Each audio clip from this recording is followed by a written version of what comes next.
Assalamualaikum warahmatullahi wabarakatuh.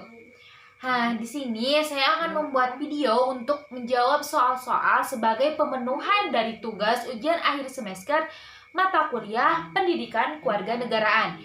Sebelumnya izinkan saya untuk memperkenalkan diri terlebih dahulu. Nama saya Nabila Waliyazari dengan NIM 12320201117. Langsung saja kepada pertanyaan yang pertama. Ini dia.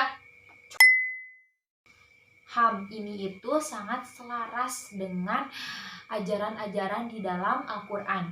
Bahkan di dalam beberapa ayat Al-Quran ini juga banyak menjelaskan tentang yang pertama persamaan, yang kedua adalah kesetaraan, yang dimana dua poin ini itu adalah sesuatu unsur-unsur yang benar-benar penting. Bahkan kayak kalau ada yang nyebut ini pasti membuat orang-orang itu teringat bahwa ini tuh HAM begitu.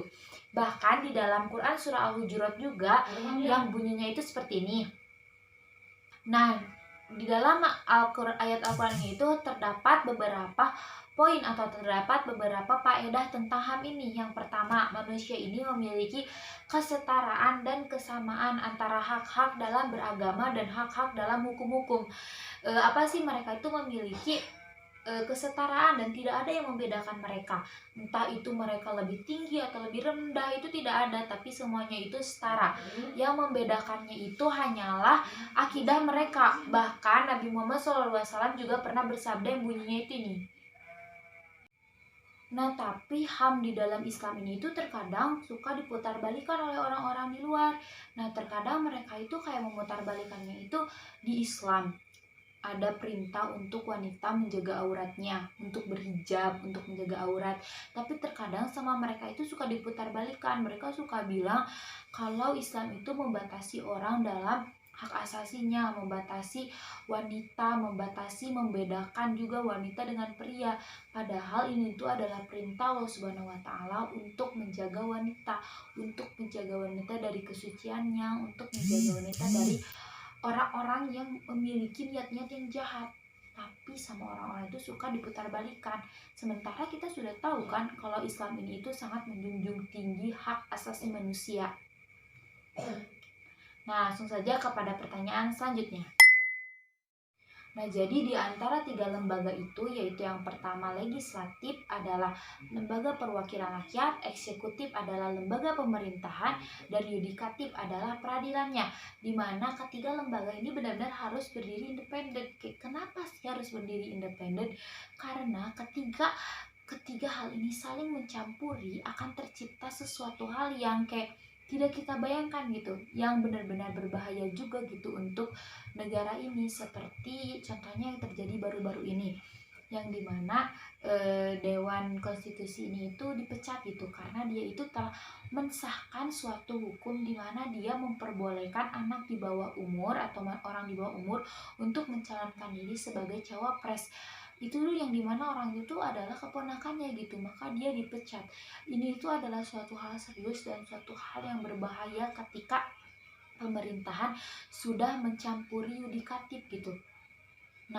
Apabila ketika hal ini saling independen dan tidak saling mencampuri, maka akan tercipta suatu hal-hal yang baik gitu, dimana negara ini akan mencapai poin-poin yang memang sudah ditujukan, yang dimana juga pemerintahan itu tidak akan tumpul ke atas dan tajam ke bawah. Lalu dimana ketika perwakilan dari rakyat ini sudah menjalankan secara independen dan tidak ada campur tangan dari yang lain, maka aspirasi-aspirasi dari rakyat ini tuh akan didengarkan. Jadi kayak kita tuh akan memiliki kebebasan berpendapat, tidak akan dibatasi. Tidak akan kayak kita baru aja mengkritik satu hal, tiba-tiba ditangkap gitu. Tidak akan, kalau dimana kita itu sudah berdiri dari tiga lembaga ini secara independen dan tidak saling mencampuri. Baiklah, kepada pertanyaan selanjutnya. Dan untuk konsep yang dikemukakan oleh Dawam Raharjo ini sudah sesuai dengan ajaran Islam dan diamalkan oleh Rasulullah SAW, yang dimana pada saat pemerintahan di zaman Rasulullah yang menjadikan Al-Quran sebagai sumber utamanya pada periode Madinah, ini itu menjadi hal yang paling baik, dimana saat Al-Quran sudah dijadikan pedoman, maka pada saat itu masyarakat di Madinah pun yang mengamalkannya menjadi rakyat yang makmur, rakyat yang adil, yang dimana hak-hak asasi manusia juga terpenuhi, kesejahteraannya juga terpenuhi. Bahkan ini juga ditopang dengan di mana perekonomian pada zaman itu yang kuat juga, di mana saat itu sudah terciptanya kesejahteraan dan juga hati-hati yang murni karena mereka itu kayak selalu beribadah sesuai dengan ajaran Nabi, sesuai dengan apa-apa yang sudah diperintahkan di dalam Al-Quran, maka terciptalah kesejahteraan itu. Oke, kepada pertanyaan selanjutnya. Nah, untuk radikalisme ini itu memang sering menjadi kontroversi yang sangat sering dibahas ya di Indonesia ini. Nah, memang ya ada beberapa oknum dari masyarakat Islam yang dimana mereka itu sangat fanatik, dimana mereka itu sangat intoleran bahkan keras gitu untuk menghadapi orang-orang yang tidak sejalan dengan mereka. Bahkan mereka juga sering gitu mengkafir-kafirkan orang lain, bahkan yang sesama muslimnya juga, tapi ini beberapa oknum.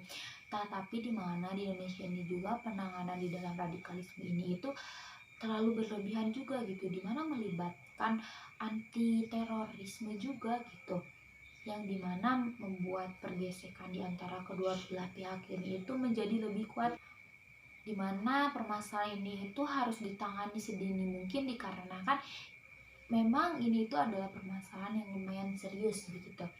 Nah, dengan cara dimana melakukan mitigasi ke dalam siswa-siswi dari mendasar hingga yang sudah mahasiswa juga dengan melakukan beberapa sosialisasi juga.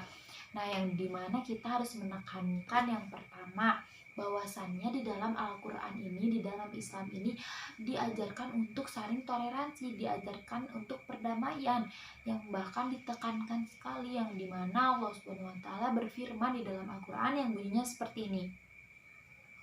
Nah, lalu yang kedua adalah kita itu harus mengajarkan kepada siswa-siswi yang mendasar itu mengenai di mana para sahabat dulu itu sangat menghormati orang yang diperangi oleh mereka. Mereka itu tidak pernah melakukan kayak kekerasan yang tanpa sebab gitu. Lalu yang ketiga, untuk menghindari dari mahasiswa atau siswa-siswi melakukan kekerasan bahkan tindak pembunuhan kelak terhadap orang yang tidak sejalan pemikiran dengan mereka, maka kita harus menanamkan kepada mereka poin-poin atau nilai-nilai yang dimana di dalam Al-Quran diperintahkan larangan melakukan kekerasan, larangan melakukan pembunuhan, yang dimana salah satu contohnya adalah Allah Subhanahu wa Ta'ala berfirman dalam ayat ini.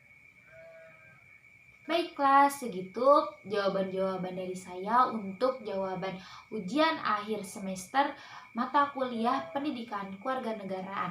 Mohon maaf apabila ada salah-salah kata dan kekurangan dari video ini yang memang saya sadari masih banyak kekurangannya. Akhirul kalam, assalamualaikum warahmatullahi wabarakatuh.